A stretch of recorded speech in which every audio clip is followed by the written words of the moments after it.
Hey folks, Matt from artoftheimage.com.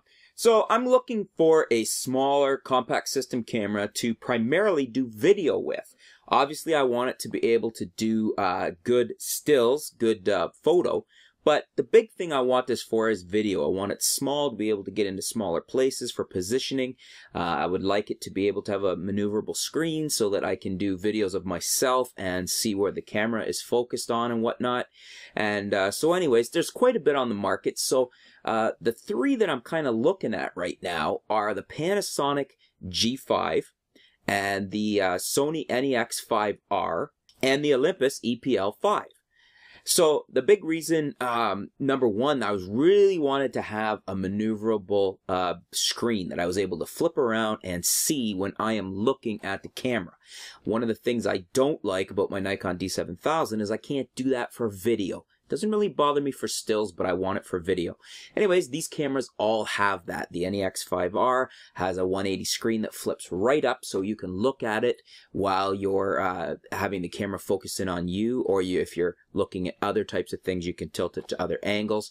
The Panasonic G5 has a tilt swivel screen, which is even more versatile. And of course, the new EPL5 from Olympus has that screen as well. So I'm looking at these three cameras here, and I'm trying to decide which one's the best for me. In this specific video, I'm going to compare the Panasonic G5 to the Olympus NEX-5R.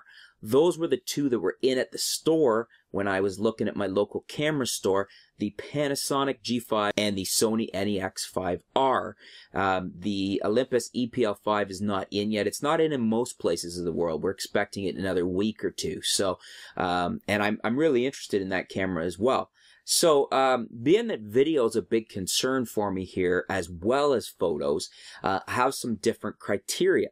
So after looking at them both, the G5 was a really nice camera, really liked the camera, really enjoyed playing with it. I liked the fit and feel in my hand. I liked the new power zoom that was on it, and I really enjoyed playing with the camera, shooting with it. Very fast to focus camera, no slouch in that regard.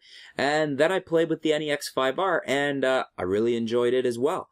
Really liked the flip screen. I really liked how fast it was focusing with its new hybrid phase detection and contrast detection combination, and just lots of new bells and whistles on it that make it very interesting too. So basically, I'm going to give you 4 reasons why I think I would lean towards the NEX-5R over the Panasonic G5, bearing in mind that video is a big concern of mine for my choice on these cameras. Now the first one is the ISO range. The G5 only goes up to 12,800, whereas the NEX-5R goes up to 25,006. In reality, it's probably not a big difference, but it does kind of indicate that Sony feels a little more comfortable with this sensor at high ISOs than Panasonic does with the G5 at high ISOs. Obviously, the NEX-5R is an APS-C sensor, whereas the G5 is micro four thirds, and this could be part of the reason for that. So I think you're going to get a little better high ISO, which you're going to use in video as well, out of the NEX-5R. The second thing that I really liked about the NEX-5R that's not on the G5 is AF peaking, or shouldn't be autofocus peaking, but when you go into manual focus on the NEX-5R, similar to a lot of the Sony cameras, you can put it into peaking mode. And what this does is allows you to manual focus very easily, because you can select a color and it gives you an outline of the high contrast areas so you know when the image is in focus. It's great for video and it's great for photography.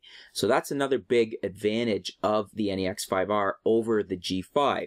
The third thing on the NEX-5R, which was a big thing that I really liked over the Panasonic G5, is that Sony has these new apps out for the NEX-5R, and I believe as well for the NEX-6R. And basically, these allow you to wirelessly upload, because there's built-in Wi-Fi on these cameras.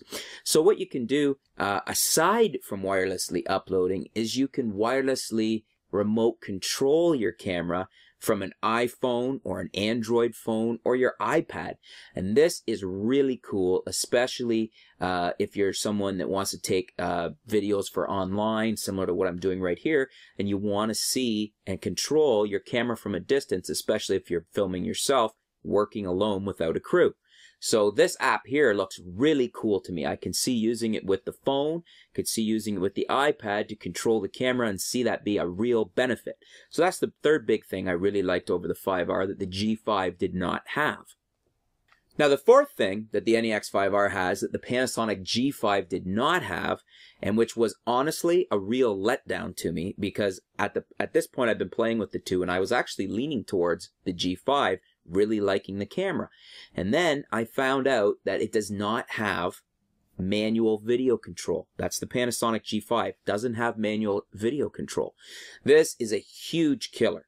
I talked about this before when I was comparing the D50-100 to other cameras and how it didn't have it. And people are quick to point out, oh, you can do an exposure lock and get around it that way. And really, folks, if you're doing any amount of video, you want to have a camera that has manual video controls. In other words, you want to be able to set your aperture and your ISO and your shutter speed for your video. It just makes things so much easier, and no pro that's doing video is going to want a video camera that does not allow control over these functions. I was really surprised the G5 didn't have it, and I kind of wonder if that's because the new GH3 is coming out from Panasonic. It's going to be their flagship, renowned to be a phenomenal video camera. The GH2 has been just about the best camera out there for doing video in a DSLR type camera, and maybe they didn't want to steal the thunder from their new GH3. But in any case, that was a big letdown for me on the G5.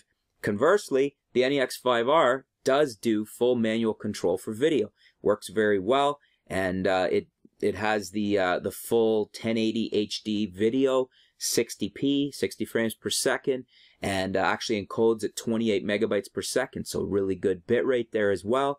Not as high as perhaps the GH2 might do, but still well at the industry standard. For example, the Olympus OMD is only encoding at, I believe, 20 megabytes per second.